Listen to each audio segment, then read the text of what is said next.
So the final water reading is extremely important. It's part of the process of closing. So when you think about closing and what you need to get done, one of them is the water reading. And the water reading is usually, it doesn't take that long to do. Usually the town either can swing by, take a reading wirelessly. Sometimes they have to come into the house and actually change the water meter. So that needs to be done, especially if it's more than 20 years old, depending on the town.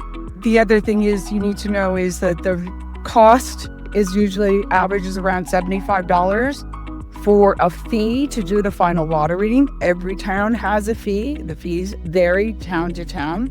And then your final bill is usually the fee plus usage. Depending on how often you pay your bill, it will be like, for example, let's say your last quarter was $100. So it'd be $75 plus $100, which would equal $175. In the bill, there's a final fee.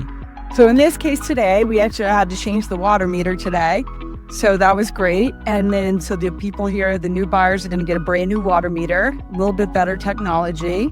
It's now digital, is what the gentleman told me.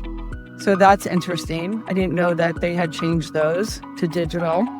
And so you need this final water bill for the closing, and that will be put either on your Alta, which is called the seller's disclosure, at the very closing. You can have it put on that.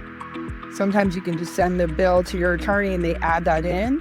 Or sometimes you have to actually go to a town or a city, pay that ahead of time, get the bill stamp, and then send that copy to your attorney. I hope that helps you. We got it done. The water reading's done. We'll get the final bill later this afternoon, and we'll send it over to the attorney.